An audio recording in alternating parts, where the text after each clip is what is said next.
Hello, everyone. This is JVL here with the Bulwark's Bill Kristol. A lot of stuff is happening. All of it's bad. Before we get started, hit like, hit subscribe, follow the feed, because if you're going to be on a rocket sled to hell, you might as well be there with friends. Bill, our president, our favorite president, who has been doing all the deals, just said that he was going to do something very tough to the Iranians, but he decided not to because they have a very strong friend, an advocate, and a friend that will never abandon them, the Qataris. And for some reason, who could say why, he's really listening to what the people from Qatar have to say. Our relationship now is very strong with Saudi Arabia. Nobody's going to be bothering that relationship. Nobody would be able to break that relationship because of my relationship with the Crown Prince and the family. Who could say whether he's really made up his mind or changed his mind or whatever on the topic of Iran. But of course, saying the quiet part out loud, people often say, well, it's kind of crazy for him to do that. But doesn't he understand that it's hurting him and there's a PR price to be paid? And I think you and I have both discussed this a few times, but it's really worth making the point, I think. It helps. It helps him to say the quiet part out loud, right? Yeah. This what he said about Iran. If people think they can influence Donald Trump by giving him a gift of a few $100 million, how many more gifts like that is he going to get? If you are out for bribes, you need to let it be known that you're out for bribes. You need to let it be known that the bribes can be successful, at least for a while. Maybe there needs to be a new one down the road. You need to let it be known that if you don't bribe the man, you might pay a price. So if you're going to be a kleptocrat, you need the publicity. You don't need too much publicity. Well, let me back off. If you're a mob boss, therefore, you need to let it be known that, if you don't pay the protection money, the restaurant's going to have an unfortunate fire. And maybe there should be an occasional unfortunate fire, but that spares the other restaurants in the neighborhood, that sends the message. Now, the mob bosses are a little careful about letting it all be known that they're running a protection racket because the cops might, they can't pay off enough cops and the cops might shut it down. But you know what? The great thing about Donald Trump's current position, he controls the cops. He controls the Justice Department. So he can he's really figured this out, I do think, over the course of the last 2, 3, 4 months.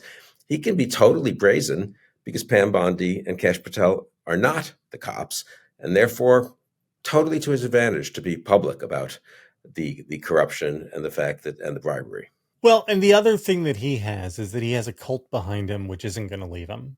And this is, again, I feel like I was onto this early. I think you were onto it reasonably early.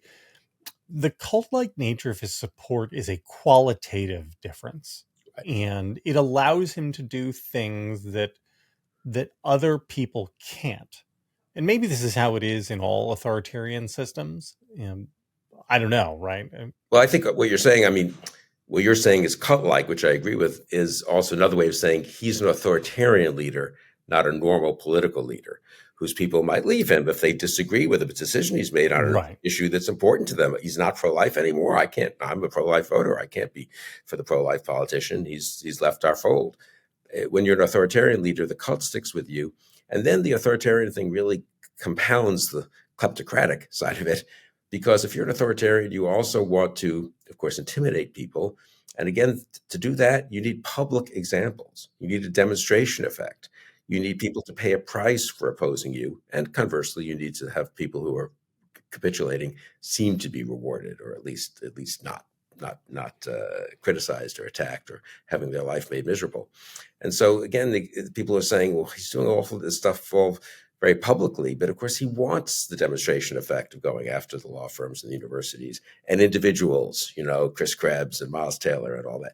And could he lose in court? Sure. The courts might still be the last remnant of the old regime, upholding some tradition, standards of kind of law and order, but he's willing to pay that price. He doesn't care, because how many people want to go through that?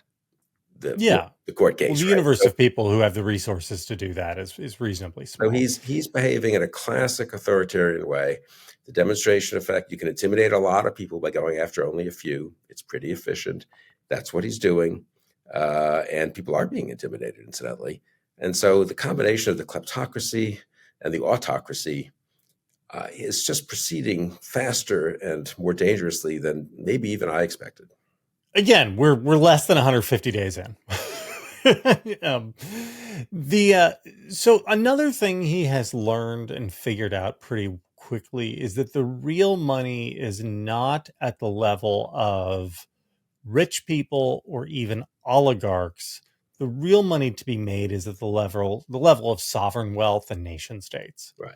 In that, I mean, we think of like, wow, I mean, Elon Musk wrote a check for $250 million to get this guy elected. Right. Well, the Qataris just handed him 400 million, Yeah. like without even thinking about it, right? I mean, that's where the real money is. It's I forget which country is doing a deal with him. I think maybe it's Dubai or Abu Dhabi, and they're going to use his World Liberty Financial crypto to consummate the transaction, which of course gives him a taste of $2 billion. So he's figured that out as well, that at the nation state level, and this is actually this is another sort of grand unified theory of Trump. So why does he dislike our traditional allies but like our traditional enemies? And it's because our traditional allies tend to be liberal democracies where corruption is reasonably held in check, and the governments can't pay him off. Right. In order to pay him off, they would have to do stuff which is illegal. That would create political risk for the people within government. Whereas other autocracies and monarchies, they can just do whatever they want. They can just write him checks and hand him bags of cash. And so that is another reason why he sees those people as his natural allies. Totally. I mean, Putin obviously has done this at home and has done the equivalent of the threats and the payoffs abroad and paying for parties. A little less publicly because he's got slightly different incentives and constraints, maybe, but not that much less public. I was thinking about Putin. I think I took this out of the Morning Shots piece this morning it seemed a little over the top and hysterical. But if people want to read it, they can see how over the top and hysterical it is anyway. But I said, Putin, the poison, a lot of people say, why is it he make it so obvious? Why does Putin make it so obvious that he's poisoned someone? They could poison people probably and not have the whole world basically know that A, it's a poison that's from Russia, B, there's a Russian operative who's with a guy 10 minutes before he got sick and so forth. It's clear that Putin wants people to know he did it. That's the intimidation. Yeah. If someone mysteriously has a sickness, there's no intimidation effect. And I think people have, again, I even feel this personally, underestimated the degree to which publicity is a feature, not a bug, of not just the corruption, but the authoritarianism. And the authoritarianism, as you say, at home and abroad goes together. Someone else said, I saw yesterday, why is Elon Musk was kind of drifting away from politics, a little out of favor, a little unpopular in the US. Why does he have Elon Musk with him on this trip? Here's why. Because he's signaling to every oligarch in the US, every plutocrat in the US, you know what? He remembers that Elon was with him for the 250 mil when a lot of them weren't with him. And he's giving him the payoff of being front and center with the Saudis, with the Qataris, with all the people who will pay big, big money and cut very profitable deal. Now, the other business types who've gone along, they're getting quite a lot out of this trip too. I mean, the degree of it and a sickening character of it, if you're familiar, if you think of America as a somewhat different country from all these, Middle East plutocracies and oligarchies. No more, we ain't. Yeah, it's not where we are. But I mean, all these business people going along, thrilled to be there, cutting deals. Trump's announcing their deals. This notion that the business people are really going to turn on Trump. You know what? They got over that initial. That they see it's dangerous. We don't succeed if you just suck up to Trump. I've always thought that was a stupid liberal talking point, honestly, or wishful one. Let's say, he's gonna come for you eventually. Maybe he will eventually come for Schwartzman, who was number 2 on his carefully ranked list of business followers who were with him. But for now, he's sitting fine. And for all we know, he's getting a bunch of deals, and so are the people from the other companies. Again, the degree to which we are just in a different world, and therefore, final point I'll make, and I do say this in Morning Shots, it's not Nixon cut corners, was tricky Dick. He accepted that he was living in a rule of law regime, if I can put it that way, and then wanted to break a few laws and wanted to cover up the thing. Trump covers up nothing. Why is Trump not involved in cover-ups? Why is Richard Nixon's nickname Tricky Dick? No one thinks Trump is tricky. He doesn't want to cover it up because he is living the first impeachment. He is transitioning us to an authoritarian regime. He's not trying to cut corners in a liberal democratic regime. So I want to talk about two other constituencies here. I want to talk about the business community and I want to talk about the people. We'll start with the business community. Somebody said this to me the other day, and it was such a fantastic phrase, and it crystallized something that I've long sort of thought about, but hadn't put it this way. The goal of every capitalist is to achieve escape velocity from capitalism and to get to a point in the world where they can use the government to create a command economy that benefits them. And we're really seeing that with our business class, I think. And there is nothing to be done about it now. Should the day ever come when the opposition party has control of government, it does seem like something should be done to the business class to try to lessen their power to collaborate with any future authoritarians. Is that wrong? Totally correct. I think Peter Thiel, I never really read, honestly, very carefully his book and From Zero to One, but I think that's kind of explicitly what Thiel says. The point of business is not to be in a free market or competition. It's to be a monopolist. It's to be a monopolist, which is another way, in a sense, of saying what you just said, I think. Yes. At least it's a cousin of what you just said. I like the escape velocity formulation, because that's correct. Yeah, you want to be free of the constraints of free and fair competition in markets. Trump, of course, has internalized that very well. He never was interested in free and fair competition. It was always, for him, a combination of grift and sort of vaguely semi-criminal activities and so forth. So he doesn't have the attitude that a normal, if you will, CEO would have of, well, I guess there are these rules, and we, of course, might cut a few corners, but we're basically in that system. No, they want to be freed from the system. I very much agree with that. I think it's a good formulation. It is a good formulation. And incidentally, I just saw someone, an old acquaintance who's a little Trumpier than we are, but not really Trumpy, more Trump acquiescent or adjacent and so forth. And he was talking about, he thought it could be okay. And ultimately, it was clear he expects there to be a reversion to the mean. He expects, people to show up like in the first term. They're going to cut some deals with the universities and not really strip billions of dollars from them. The business community is going to kind of come back to normal. It's not impossible. I mean, who knows what balance of forces might drive Trump in that direction and drive enough Republicans in that direction that Trump feels he has to go in that direction. But I think that's sort of wasn't it was kind of crazy to think even back in November, but it wasn't totally crazy to think before the appointments of Hegseth and Bondi and Patel and Tulsi Gabbard, before they all got through. That was a huge, in retrospect, if I can interrupt myself for a second, green light for Trump to go ahead. If they had defeated a couple of those people, could have been a little bit of a yellow light of, they are going to balk if you try to go too far. Gets them all through. Then he browbeats, of course, the business, the oligarchs and the tech guys, and they're all totally on board. And they're at the inauguration, and that all goes well. And then Elon Musk, the degree to which he's been just getting away with it over and over and getting away with beginning a transformation of the system and succeeding in doing so without much backlash, some little bit of erosion in popular support. So we shouldn't ignore that, but nothing yet from the elites that's serious and significant. I would ask your friend, who in the business world is incentivized to go back to normal? Right. Because it certainly isn't the people with the most power. Those people have now, unlike in the first term when they kind of resisted Trump and, like Tim Apple went and pretended to do a groundbreaking, but it was barely going along to get along. Right. They've all now figured out that this is the world and they know how to maneuver in it. And by doing it, they're actually advantaging themselves. Well, they're better off, right? Yeah, why would they want to go back? Now, one friend of mine said, some of the law firms are having trouble getting younger people, the ones who capitulated. So maybe the signal there is they won't be better off in a year. I'll believe it when I believe that some young people are resisting. I believe that. But I'll believe it in a year that if Skadden's profits aren't higher than they've ever been, And conversely, I'll believe it if a couple of the firms that have resisted aren't paying a real price. So I continue. Yeah, but I'm with you. I think the only thing that will change, it has to be real world effects. Maybe some of the stuff's just crazy enough, the tariffs and everything else, and these deals don't actually come out well because guess what? The Saudis and Qataris aren't very reliable partners, and Trump himself isn't a very reliable guy. And maybe some of these people 6 months from now were thinking, well, that's just none of that's come through from the sovereign wealth funds and so forth. It's possible that there is disillusionment with authoritarians. They don't always win, right?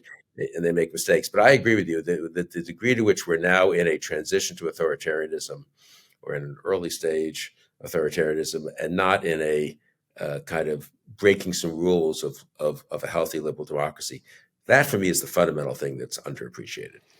Well, I mean, let's put it this way: You appreciate if it, but if most this were if this were a normal liberal democracy, and Trump was, what is he approval rating right now? -8.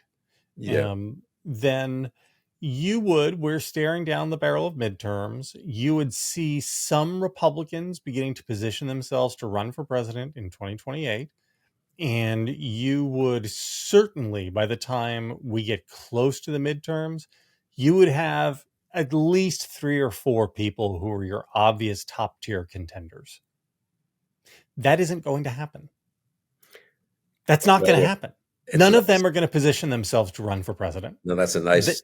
They're all going to sit and pretend that Donald Trump might run for president. That's a nice thought experiment to bring the point home. I mean, another one that just occurs to me as you're talking, and I mentioned Nixon earlier. We know what happens in a normal liberal democracy if people try to get away with stuff that incidentally is like 1/10 or 1/100th of what Trump's doing. But leaving that aside, But John Mitchell at Justice was a little bit Pam Bondi-like, and there were elements of it, Haldeman, Ehrlichman, and so forth. We know what happens. What happens is what happened in 1973 and 74, which is it didn't work.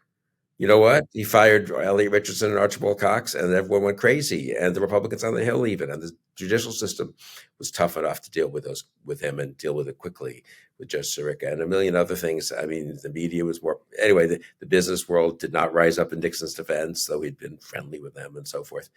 So it is a good. Yes, I agree with you. We're not in. I hope we can get back to being in a normal liberal democratic world, but that isn't really the political world we're living in, I'm afraid. So, and this brings me to our final point. And I'm going to enlist you in my decade-long running conversation with Sarah, our friend, Sarah Longwell of the Bulwark. You noted that Trump is transitioning from being a political leader to an authoritarian leader. I propose that for some significant portion of his supporters, not all Trump voters, but if you're looking at the pie chart of Trump voters, a very large slice, maybe it's half, maybe it's more than half, they are no longer attracted to him for the political reasons. They are now attracted to him for the authoritarian reasons. That it isn't about like, oh, well, he's doing what I like on life issues, or he's doing what I like on trade. It's now, oh, he's doing the authoritarian stuff, and I like that. What are your? I mean, is this a yes, no, maybe? I'm proposing this. I'm not stating it as fact. I'm proposing it. Counter-propose this sort of not thought experiment, but this question, which I think is a genuine question and the right question. So let's just say it's 50%. Let's make it easy. And let's say that half the country voted for Trump, which is basically right. So 25% of the country is just likes the authoritarianism and different flavors and for different reasons, probably different bigotries, I like different parts of it, but they're totally on board. I guess my only question would be sort of on this so on one hand, that's terrible. And that 25% is 50%. And probably because of enthusiasm is 60% in the Republican Party, and because they're much more tough-minded and much tougher-minded and much more intransigent than the other 40 or 50%. They win primaries and they throw their muscle around. And so for now, they dominate. One could, if one wanted to go in a slightly Sarah-like direction, say, on the other hand, that's still only 25% of the country. And at the end of the day, one could imagine the Republican Party deciding to be the other 25% of the Republican Party deciding they have a better shot at winning in the future if they're a little more acceptable to the other 50% of the country. So which way does the pie chart cut, if I can put it that way? Right. Mixing many metaphors there. And I think but I would say the history of authoritarianism is that they do start off with 25%. I mean, literally, that's like the vote for the authoritarian parties often in these transitions to authoritarianism.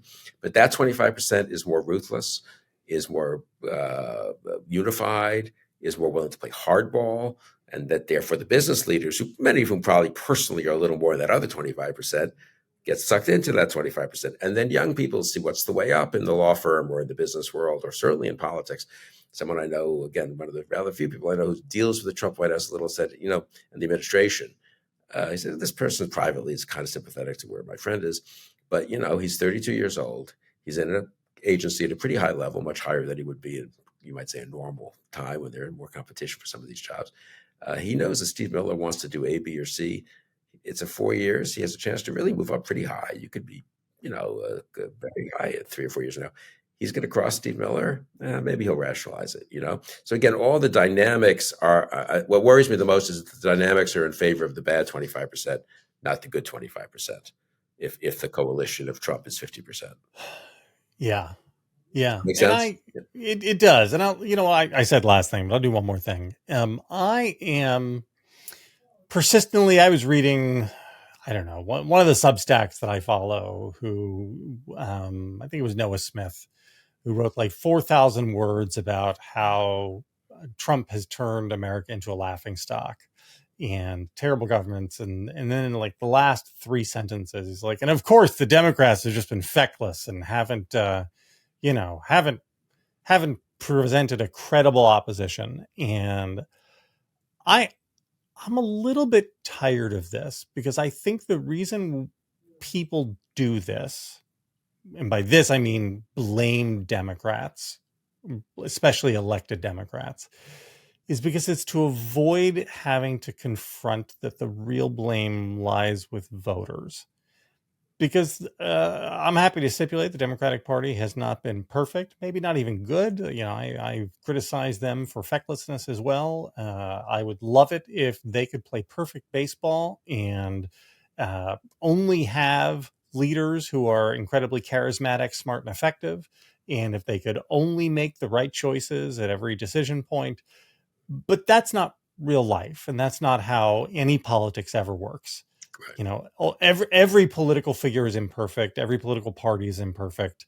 The blame here really isn't on, honestly, not even on Republicans as much as, as it is on voters. It's the voters who choose this stuff. Like, I am sorry, but it is not like, if only Democrats could craft the perfect candidate with the perfect set of proposals, and then they could simply muzzle everybody who's on social media so that no progressive anywhere says anything stupid or offensive. And and the economy is perfect. Then in that case scenario, then they could really, put a stop to this. And I'm sorry, that's not how things work in a liberal democracy. It's on the citizenry. I mean, my version of what you're saying, if I can take it to the elites, though, and I don't disagree with what you said, is the "the Democrats" argument, which is an argument made by elites, right, who want to justify going along with Trump. When you think about it, these same elites, and their friends, some of them are friends or ex-friends or acquaintances of mine, have been involved in the Republican Party for 20, 30, 40 years. They know the Republican Party has been, when they were in the middle of it, when they were the most enthusiastic for George W. Bush or for Mitt Romney or for Newt Gingrich in 94, they knew it was an extremely imperfect combination of imperfect types.